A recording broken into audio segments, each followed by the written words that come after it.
Hello, my dear young ones. Welcome back to my YouTube channel, The Crunch by again.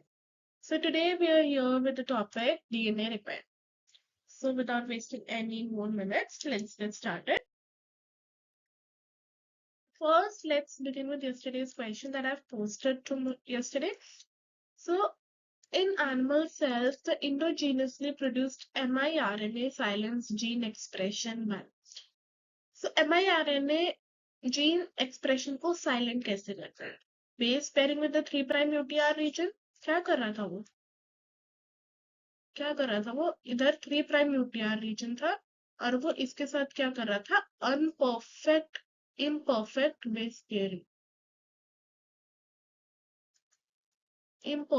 Pairing हो रही थी 3' UTR reason के साथ. So it's answer will be A.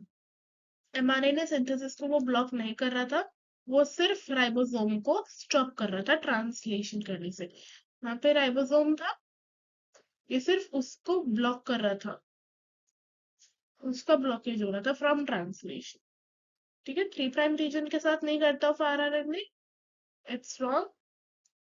Binding तो operator side पे भी वो बाइंड नहीं करता. Now which one of the following is true for piRNA? So piRNA में मैंने कुछ पॉइंट्स बताए थे, उन्हीं पर ये क्वेश्चन है. तो साइलेंस ट्रांसपोजेबल एलिमेंट्स भी साइलेंट करता है, जर्म सेल्स में मेनली मिलता है. Abbreviation of P element interacting RNA modify the 2' modification किसी की नहीं करता है, इट्स जस्ट हाइपर मिथाइलेशन कराते हैं डीएनए की. long non-coding RNA, so its answer will be this. Now, which of the following enzymes are involved in the biogenesis of miRNA? miRNA का biogenesis कौन करा रहा था? रॉशा और डाइसर, ये दोनों करा रहे थे. इट्स MSQ क्वेश्चन, ये एक MSQ क्वेश्चन है.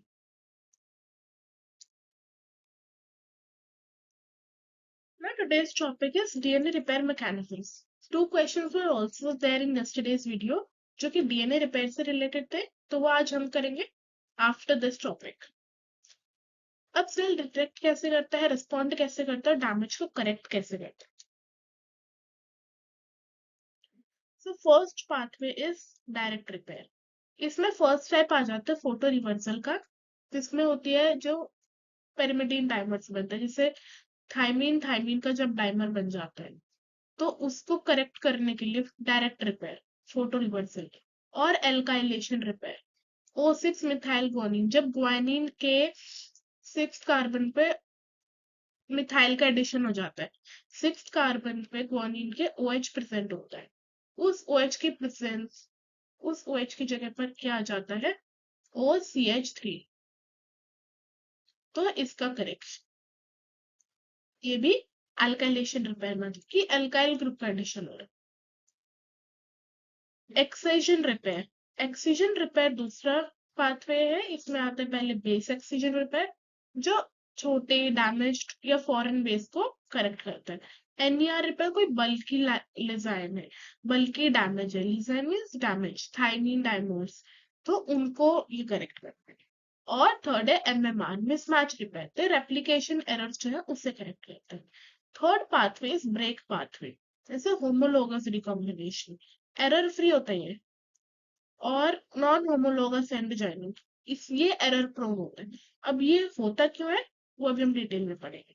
और फोर्थ पाथवे ट्रांसलिजाइन सिंथेसिस, इसमें होता है SOS रिस्पॉन्स, एमर्जर रिस्पॉन्स भी से कहते हैं. हेविली डैमेज डीएनए के केस में इसे परफॉर्म किया जाता है. Let's start with direct repair, हमारा फर्स्ट पाथवे. यहाँ पर से आएगा फोटो रिवर्सल और फोटो रिएक्टिवेशन. अब यहाँ पे क्या होता है, यूवी रेडिएशन की वजह से थायमीन के डाइमर्स क्रिएट हो जाते हैं, तो उनका करेक्शन हो गया. पेरिमिडीन के डाइमर्स, एग्जांपल इज थायमीन. इसमें जो एंजाइम यूज होती है दैट इज DNA फोटोलाइलेज. ये क्या करती है, लाइट एनर्जी को कैप्चर करेगी और इनके बीच में जो कोवलेंट बॉन्ड है उसे ब्रेक कर देगी. फोटोलाइज के दो कंपोनेंट्स होते हैं, FAD और MTH है. FAD is flavin adenine dinucleotide, और MTHF इज मिथाइलिन टेट्राहाइड्रोफोलेट। अब क्या होता है, ये जो कंपोनेंट है ये विजिबल लाइट को अब्सॉर्ब करेगा, जिसकी वेवलेंथ होगी अराउंड 384 नैनोमीटर। ये वेवलेंथ अब्सॉर्ब करते ही MTHF हो जाएगा एक्साइटेड, और ये उस एनर्जी को ट्रांसफर कर देगा FAD के मॉलिक्यूल के पास। अब FAD को तो एनर्जी मिल गई, वो क्या करेगा, FADH2 में कन्वर्ट हो जाएगा। FADH2 में कन्वर्ट होते ही वो उन इलेक्ट्रॉन्स को ट्रांसफर किसे करेगा, पेरिमिडीन के डायमर्स को। वो इलेक्ट्रॉन डायमर्स के मिलते ही डायमर्स के बीच का जो कोवलेंट बॉन्ड होगा वो क्या हो जाएगा, ब्रेक हो जाएगा, और DNA इज रिपेयर्ड। अब ये जो फोटोलाइज होता है प्रोकैरियोट्स में होता है, ओनली मेमेलियन सेल्स में नहीं होता। तो जनरली मेमेलियन सेल्स में दूसरा पाथवे प्रेफर कर लिया जाता। Now alkylation repair. अब इसमें एल्काइलेटिंग एजेंट्स, म्यूटेशंस, म्यूटेजेंस, ये सब हम जेनेटिक्स वाली यूनिट में कवर आउट करेंगे।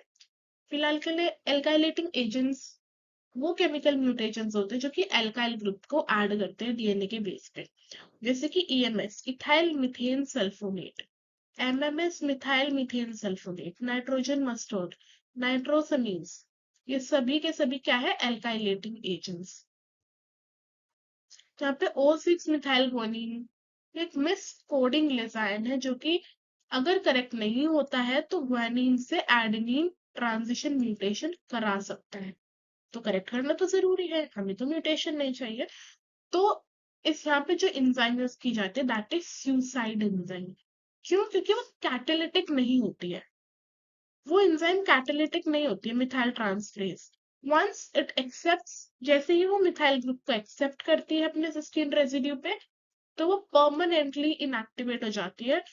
और उसके बाद इसीलिए कहते हैं कि इस एंजाइम का एक मॉलिक्यूल एक ही लिजाइन को एग्जैक्टली करेक्ट कर सकता है। क्या होगा, ये फॉर्मोएल्काइलेटिंग एजेंट्स की वजह से तो मिथाइल ट्रांसफरेज ने डैमेज रिकॉग्नाइज किया, मिथाइल ग्रुप उसने अपने खुद के सिस्टीन रेसिड्यू पर ट्रांसफर कर लिया, एंजाइम इनएक्टिव हो गई बिकॉज वो कैटालिटिक तो नहीं थी, और उसके बाद guanine is restored. Now this is the mechanism of photo reversal. UV light की वजह से यहाँ पे जो थाइमिन है इनके बीच में डायमर क्रिएट हो गया, DNA फोटोलाइज आया, डार्कनेस से जुड़ गया, जैसे ही उसे विजिबल लाइट मिली, विजिबल लाइट के मिलते ही उसने क्या किया, लाइट को अब्सॉर्ब करके पूरा प्रोसेसिंग की, खुद निकल गया, और ये इनके बीच का जो कोवलेंट बॉन्ड था ब्रेक कर। एल्काइलेशन रिपेयर में मिथाइल ट्रांसफरेज आएगा, SH है इसके पास, इधर ग्वानिन पे जुड़ा हुआ मिथाइल, इसे अपने खुद के सिस्टीन रेसिड्यू पे ज्वाइन कर लेगा। नाउ दिस इज इनएक्टिव, अब ये निकल जाएगा। Now second pathway is base excision repair. तो बेस एक्सcision रिपेयर में क्या होता है, सबसे पहले आती है DNA ग्लाइकोसाइलेज। ये क्या करती है, ग्लाइकोसिडिक बॉन्ड को हाइड्रोलाइज करती है, डैमेज बेस को रिमूव करेगी, और एक एप्यूरिनिक साइट क्रिएट हो जाएगी यहाँ पे।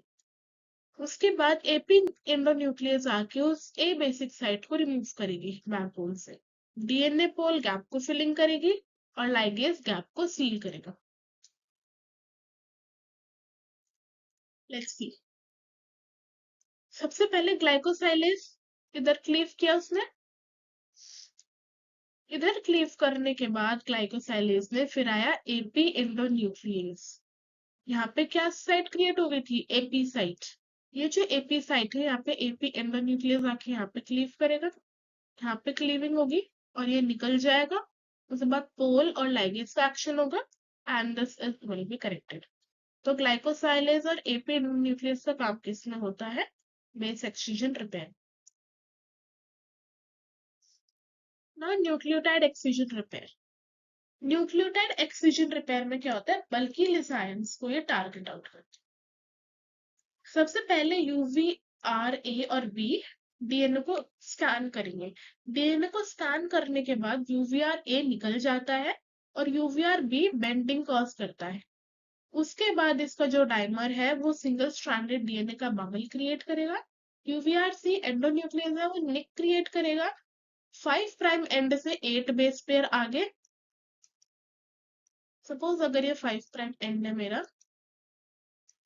तो इससे 8 बेस पेयर छोड़ के यहाँ पे कहीं कट लगेगा। अगर ये मेरा 3 प्राइम एंड है, तो इससे 5 बेस पेयर छोड़ के यहाँ पे कहीं कट लगेगा। ठीक है। यूवीआरडी हेलिकेज रिमूव करेगा 12 से 13 न्यूक्लियोटाइड प्रोकैरियोट्स में, 24 से 32 न्यूक्लियोटाइड यूकैरियोट्स। तो कुछ जो सीन होता है that is something like this.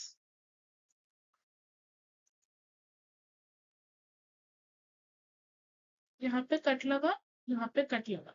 अब ये जो बीच का है ये रिमूव होता है। अब इसका जो लेंथ होती है दैट इज 12 to 13 न्यूक्लियोटाइड, और it can be 24 to 32 nucleotide.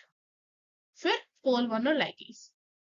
अब इन्हीं के होमोलोगस जो एंजाइम्स होते हैं those are XPC, XPA, XPF, XPG, XPB, XPD, eukaryotes में फंक्शनेबल ना। इधर डिस्टॉर्शन थी, यूवीआर ए आए, दो मॉलिक्यूल्स एटीपी के साथ ज्वाइन कर गए, यूवीआर ए निकल गया और बी ने बेंडिंग कॉज कराई। बेंडिंग कॉज कराते ही बी निकल गया सी को रिक्रूट करके, सी आके अटैच हो गया। देन डीएनए हेलिकेज निकल गया, इधर कट किया, 8 बेस पेयर आ गए, इधर 5 बेस पेयर आ गए, इधर कट किया, और ये जो बीच का पार्ट था ये निकल गया। यहाँ पे फिर से सिंथेसिस हो गई ना। यहाँ पे एक ट्रांसक्रिप्शन कपल्ड रिपेयर भी होता है कि जब लेजाइन साइट की वजह से आरएनए पोल रुक जाता है तो वो भी करेक्ट हो जाता है। TF2H हेलिकेज आके डीएनए टेम्पलेट को ओपन करेगा ड्यूरिंग द एक्टिव ट्रांसक्रिप्शन और रिपेयर को इनेबल करेगा। ठीक है। अब अगर NER नहीं होता है तो उस केस में जो डिसऑर्डर्स हो सकते हैं that is xeroderma pigmentosum. Global NER failure है जो यूवी सेंसिटिविटी की वजह से होता है, हाई स्किन कैंसर का रिस्क इसमें होता है। Cockayne syndrome, TCR NER failure, जब ये TCR NER का फेलियर हो जाता है तो डेवलपमेंटल डिफेक्ट हो सकते हैं, प्री मैच्योर एजिंग और न्यूरो डिजनरेशन ना। मिसमैच रिपेयर, तो यहाँ पे ई कोलाई में होता है म्यूटेस, म्यूटेच और म्यूटेल। म्यूटेस का काम होता है डीएनए को स्कैन करना और मिसमैच को रिकॉग्नाइज करना, म्यूटेल और म्यूटेच को रिक्रूट करते हैं। म्यूट एच एंडोन्यूक्लियस है और ये अनमिथाइलेटेड GATC सीक्वेंस पे जाके कट करेगा on the daughter strand, because parental strand methylated होता है, तो ये हेमी मिथाइलेटेड की वजह से डिस्टिंग्विश कर लेते हैं कि न्यूली क्रिएटेड स्ट्रैंड अभी कांस्टेंट, उस पर जाके कट करेगा, एक्सोन्यूक्लियस एरर को रिमूव करेगा, डीएनए पोल गैप फिलिंग और लाइगेज गैप फिलिंग। अब यूकैरियोट्स में म्यूट MSH होता है जो म्यूट एस का होमोलॉग होता है, म्यूट एस अल्फा, इसमें होता है MSH2 और MSH6। ये बेस के मिसमैच को रिकॉग्नाइज करेंगे 1 से 2 nucleotide insertion deletion loops. Mute S beta MSH2 और 3 लार्ज डिलीशन लूप्स को रिकॉग्नाइज करने का काम करते हैं। PCNA स्लाइडिंग प्लान आइडेंटिफाई करेगा डॉटर स्ट्रैंड को, और म्यूटेल एंडोन्यूक्लियस एक्टिविटी इसके पास होती है, पोल डेल्टा गैप फिलिंग का काम करता है। फिर मिसमैच रिपेयर, तो म्यूटेस बाइंड किया, स्कैन करने के बाद यहाँ पे क्या होगा, GATC सीक्वेंस पे कट लगेगा, तो निकल जाएगा, एक्सोन्यूक्लियस ने निकाला, पोल ने इसे करेक्ट किया, this is the whole mismatch repair ना। होमोलोगस रिकॉम्बिनेशन, सबसे पहले प्रोकैरियोट्स में आता है रेक BCD, यूकैरियोट्स में आता है MRX। Single stranded tail create करेंगे फ्री 3 प्राइम एंड के साथ। फिर होगा स्ट्रैंड का invasion, Rec A, Rec 51, D loop form करेगा विद होमोलोगस टेम्पलेट, और फिर होगी सिंथेसिस, डीएनए पोल गैप की फिलिंग करेगा, हॉलिडे जंक्शन बनेगा। ये अभी हम by the help of diagram detail में समझते हैं। ठीक है।